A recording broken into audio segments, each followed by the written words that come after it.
خاوتي واتاتي اهلا وسهلا مرحبا بكم يا جماعه الخير ومساء الخير عليكم ازول فلاون. J'espère que vous allez bien, j'espère que vous vous portez bien et j'espère surtout que vous terminez bien cette journée du 10 décembre 2023.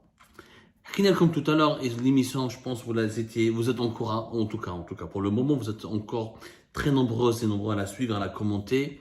C'est une émission importante que nous avons diffusée sur l'entretien. C'est pas un entretien fleuve, mais c'est une longue interview. Elle est assez consistante, publiée sur le site internet de l'ambassade des États-Unis d'Amérique à Alger, de l'ambassade des USA en Algérie. Une interview inédite de l'un des hauts responsables américains du département d'État, l'équivalent du ministère des Affaires étrangères. Il s'agit de M. Yoshua Harris, qui est un secrétaire d'État adjoint d'Anthony Blinken, chargé des affaires du Proche-Orient et de la région Moyen-Orient, Afrique du Nord. Yoshua Harris a fait des déclarations hyper importantes dans cette interview. Il faut absolument la lire, je vous le dis encore une fois, il faut la lire. Alors, l'ambassade des États-Unis d'Amérique, hier, le 9 décembre 2023, a publié une longue interview dans laquelle des questions, on ne sait pas qui a fait cette interview, mais on a l'impression que c'est le bureau de communication de l'ambassade des États-Unis d'Amérique qui a fait une opération de communication reprenant les préoccupations majeures formulées dans la presse algérienne, formulées par les dirigeants algériens lors des échanges et lors des échanges bilatéraux, les relations bilatérales, et les thèmes les plus abordés sur les réseaux sociaux en ce qui concerne la thématique des relations avec les États-Unis d'Amérique. Il y a eu des questions très osées. Par exemple, est-ce que les États-Unis soutiennent plus le Maroc que l'Algérie? Pourquoi les États-Unis ferment les yeux sur les violations des droits de l'homme au Sahara occidental par le Maroc? Est-ce que les États-Unis pourquoi les États-Unis d'Amérique ne veulent pas de l'indépendance du Sahara occidental? Pourquoi les États-Unis d'Amérique soutiennent Israël? Pourquoi ils ferment les yeux sur les massacres de l'armée israélienne? Est-ce que c'est vrai que les États-Unis d'Amérique financent l'effort de guerre israélien? Est-ce que c'est vrai que les États-Unis d'Amérique s'en foutent et se contrefugent de la vie des Palestiniens? Il y a franchement des questions très osées, une interview très audacieuse. Ça se voit que ça a été une opération de communication bien préparée. Je rappelle que Yoshua Harris était en visite le 9 décembre dernier à Alger. Il était le 7 décembre à Alger plutôt. Il était le 7 décembre à Alger. Plus exactement, il est venu le 7 décembre. Voilà, c'était le 7 décembre à Alger. Dans le but d'entamer des discussions au sujet du Sahara occidental, au sujet du conflit, du problème du Sahara occidental qui oppose l'Algérie avec le Maroc. Il n'y a pas eu beaucoup de commentaires de la part des autorités algériennes, aucune communication officielle pour le moment. On ne sait pas est-ce que Yoshua Harris a pu rencontrer Abdelmajid Tebboune, est-ce qu'il a pu rencontrer des responsables militaires, mais il semble qu'il a rencontré plusieurs dirigeants de façon peut-être formelle, mais non publique. Ça n'a pas été rendu public. Et dans cette interview qui m'a contacté, comme dans la première émission, il y a une offre officielle de médiation de la part des États-Unis d'Amérique pour réconcilier le Maroc avec l'Algérie ou pour rétablir la paix entre le Maroc et l'Algérie afin de sortir de cette phase de tension très élevée et de tension qui monte crescendo depuis 2021 et la rupture des relations diplomatiques entre les deux pays en août 2021. Et les États-Unis d'Amérique, clairement, quand vous lisez cette interview, il y a des messages codés, il y a les non-dits, il faut lire entre les lignes. Les États-Unis d'Amérique s'opposent, veulent éviter à tout prix une guerre entre l'Algérie et le Maroc, craignent que l'escalade militaire au Sahara occidental n'aboutisse à une confrontation frontale qui opposerait le Maroc à l'Algérie. Ils ne veulent pas de ce scénario cauchemardesque qui pourrait profiter à la Chine et à la Russie et d'autres puissances mondiales qui contestent le leadership américain et qui pourraient profiter de ce foyer de tension de l'Algérie et le Maroc pour déstabiliser un petit peu l'Union européenne et l'OTAN et les pays membres de l'OTAN et les alliés les plus importants des États-Unis dans la région. Ce qui est intéressant, Ejma, c'est que cette interview confirme déjà des informations que nous avons déjà pu obtenir auparavant sur le rapprochement important opéré de façon stratégique entre les États-Unis d'Amérique et le régime algérien depuis l'été 2023. Depuis l'été 2023, notamment depuis le début de la crise au Niger, à la fin du mois de juillet 2023, les États-Unis d'Amérique et l'Algérie collaborent ensemble. Ils se sont énormément rapprochés pour essayer de construire un nouveau partenariat.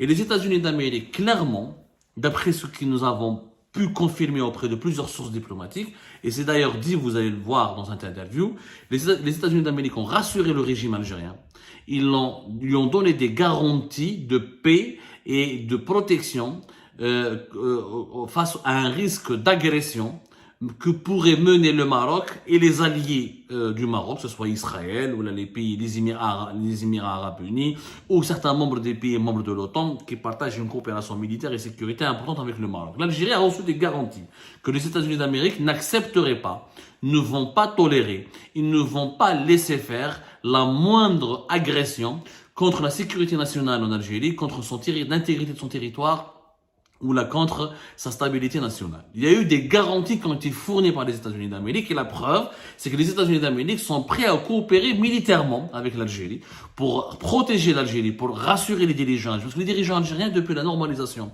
des relations entre le Maroc et Israël, ils n'ont qu'une seule crainte. Une seule crainte. C'est que le Maroc, qu'Israël puisse armer le Maroc pour attaquer l'Algérie. Et que l'Israël puisse attaquer ou s'en prendre à l'Algérie en utilisant le Maroc. Et que des pays membres de l'OTAN, comme l'Espagne, comme la Grande-Bretagne, ou là, comme d'autres pays qui partagent, qui sont affiliés au camp occidental, comme le Maroc, parce que le Maroc est présenté comme étant un pays qui est dans le camp, un État qui adhère au camp occidental, le camp des États-Unis d'Amérique et des Occidentaux, l'Algérie a peur d'être encerclée et d'être menacée, agressée par cette alliance militaire qui s'est mise en place entre Tel Aviv, Rabat et Abu Dhabi avec le soutien des États-Unis d'Amérique et des pays des puissances de l'OTAN. Donc, c'est pour ça que l'Algérie s'est rapprochée de la Russie et de la Chine. Mais apparemment, il y a un virage. Le régime algérien s'est retiré un petit peu de ses positions traditionnelles favorables à la Russie et à la Chine.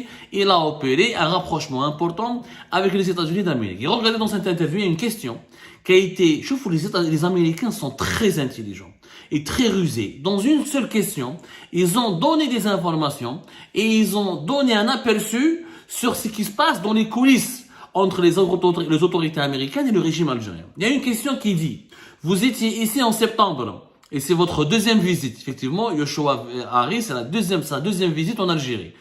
C'est quand même important et rare dans les relations algéro-américaines où, en l'espace de 2-3 mois, le sous-secrétaire d'État adjoint, le numéro 2 du département d'État, donc de la diplomatie américaine en charge des affaires du Proche-Orient, du Moyen-Orient et de l'Afrique du Nord, s'est déplacé à Alger à 2 reprises de septembre à décembre, en 2 mois pratiquement, 2-3 mois. C'est rare.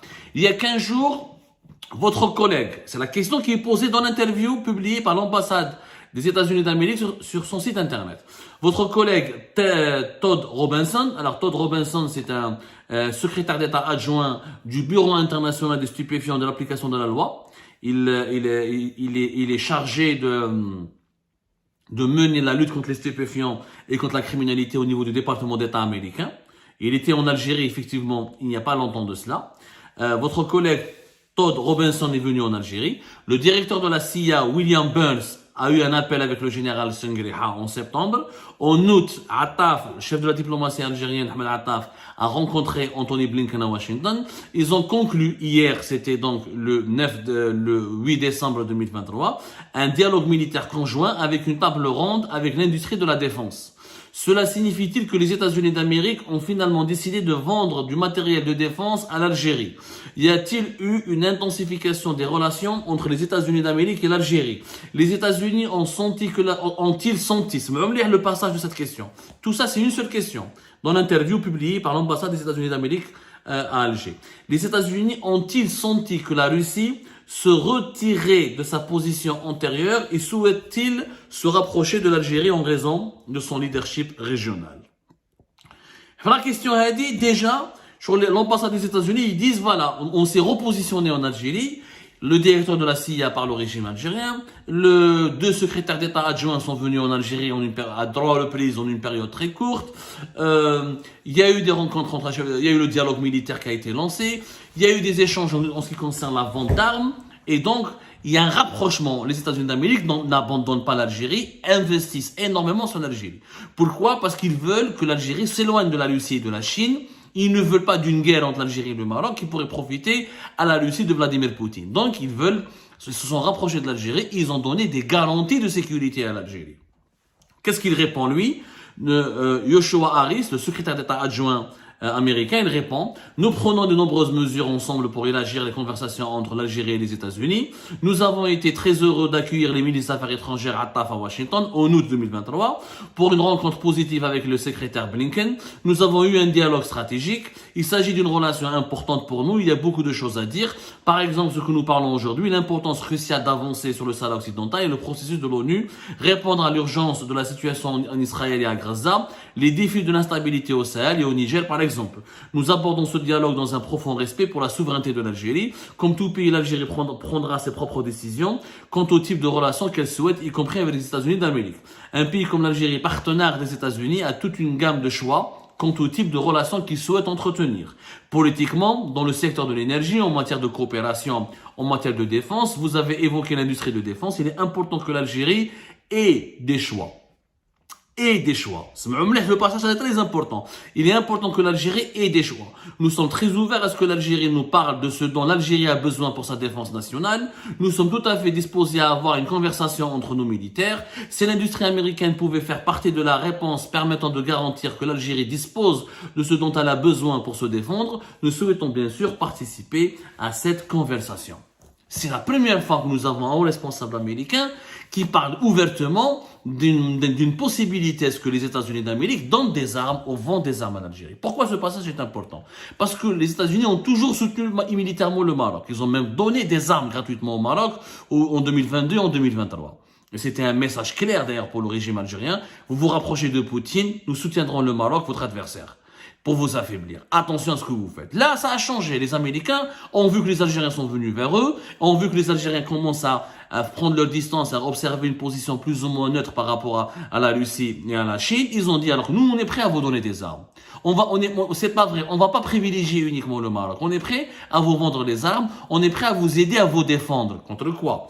L'Algérie, c'est quoi ses menaces premières? Sa menace première, c'est ce qui se passe au Sahel, et ce qui se passe à sa frontière avec le Maroc, et ce qui se passe avec ses frontières avec la Libye. Donc, les États-Unis d'Amérique, là, formulent clairement une offre de protection pour l'Algérie. Nous sommes prêts à vous aider, à vous protéger. Ne vous inquiétez pas. Il n'y aura pas de problème personne ne touchera à la sécurité nationale de la part de l'Algérie, et les États-Unis d'Amérique s'opposeront plutôt à toute force, à toute entité qui menacera la sécurité nationale de l'Algérie. Et l'Algérie ait des choix. C'est important que l'Algérie ait des choix. Ça veut dire que les États-Unis d'Amérique aimeraient que l'Algérie n'achète pas que des armes auprès de la Russie. Qu'elle puisse acheter des armes auprès d'un pays occidental, d'une puissance occidentale, y compris même auprès des États-Unis d'Amérique. D'ailleurs, lors de la séance, parce que qu'est-ce que c'est que le dialogue militaire? Le dialogue militaire, c'est un forum qui regroupe des dirigeants militaires algériens et des dirigeants militaires américains. Il a eu lieu entre le 6 et le 6 et le 8 jusqu'au 9 décembre dernier, à Washington. Et juste après, au même moment, et pendant ce dialogue militaire américain, Joshua Harris est venu à Alger. Et donc il dit que voilà, il y a un dialogue militaire, il y a eu les industriels américains ont été représentés, ils sont prêts à vendre des armes à l'Algérie. Donc ça veut dire que l'Algérie se trouvera à Washington de l'aide et du secours et des moyens de protection pour améliorer sa défense nationale et sa sécurité nationale. C'est une offre américaine. Le message, il est clair. Le deal, il y a un deal américain qui se dessine. Vous faites des compromis sur le dossier du Sahara occidental. Faites des concessions. Acceptez le fait que le Sahara occidental soit géré par le principe de l'autonomie dans le cadre du territoire marocain. Et nous vous garantissons que jamais le Maroc, ni ses alliés, ni son allié d'Israël, ni les Émirats arabes unis, ni aucun autre pays dans la région ne pourrait comploter ou n'oserait vous agresser. C'est ça le deal américain. L'Amérique se présente comme elle s'engage à protéger la sécurité nationale de l'Algérie en échange d'une amélioration et d'une pacification, d'une pacification des relations avec le Maroc et d'un règlement à l'amiable du conflit au Sahara occidental. C'est une offre américaine qui est très intéressante et qui répond aux préoccupations des décideurs algériens. Parce que là, trop le Maroc me menace, etc. Et le Maroc est toujours soutenu par les pays occidentaux, par les États-Unis, mais on est prêt à vous vendre des armes. On est prêt à vous soutenir. On est prêt à coopérer militairement avec vous. Il n'y a pas de problème. On est prêt à vous aider, on est prêt à vous soutenir. Et d'ailleurs, la dernière question de cette interview, comment voyez-vous l'avenir des relations américano-algériennes? Nous souhaitons sincèrement développer davantage cette relation que l'ambassadeur Obin et l'équipe ici à l'ambassade d'Alger, chaque jour pour rendre cela spécifique, concret et réel. Il y a énormément de choses dont nous devons parler. Nous n'hésiterons pas à partager le point de vue américain, tout comme nous attendons de nos amis algériens qu'ils soient honnêtes et directs avec nous. Je vous le dernier mot de cette interview. Nous attendons que nos amis algériens soient honnêtes et directs avec nous. Ça veut dire, vous voulez la paix, on vous offre la paix. Vous cherchez des garanties de sécurité, on vous offre des garanties de sécurité. Vous cherchez à acquérir des systèmes de défense pour préserver votre sécurité nationale, on est là. Mais soyez directs et honnêtes. Ça veut dire, Poutine. Poutine, tu es le meilleur l'ami de l'humanité. On va dire que 3, 4 mois ou 6 mois après, moi je suis l'ami des États-Unis d'Amérique, les États-Unis d'Amérique c'est mes amis, nous avons un partenariat exceptionnel. Non, direct et honnête. Ça veut dire que les États-Unis d'Amérique demandent au régime algérien des engagements concrets en ce qui concerne les relations avec la Russie, en ce qui concerne la position dans le Sahara occidental, l'attitude belliqueuse vis-à-vis du Maroc, et un engagement en faveur de la paix dans la région, pour qu'il y ait un pacte de non-agression entre le Maroc et l'Algérie, que les États-Unis d'Amérique se proposent d'être les garants de ce pacte de non-agression. C'est que les États-Unis d'Amérique ont promis au Maroc de garantir sa sécurité sa sécurité nationale et son intégrité territoriale. Ils ont formulé la même promesse pour l'Algérie, en espérant que les deux pays pourraient arrêter de se tourner le dos et arrêter ce conflit éternel qui semble sempiternel, qui dure depuis les années 70. Je crois que c'est la première fois que les États-Unis d'Amérique s'adressent directement au régime algérien avec une offre directe et qui est alléchante et qui est séduisante. On vous donne les armes, on vous protège, on s'engage à ce que ni Israël, ni le Maroc, ni aucun pays adversaire ne vous agresse, mais vous devez faire des compromis et des concessions. Quelle sera la réponse des dirigeants algériens à cette offre américaine? Ça fera l'objet d'une autre émission, Inch'Allah, parce que nous sommes en train de confirmer les dernières informations et de mener notre enquête.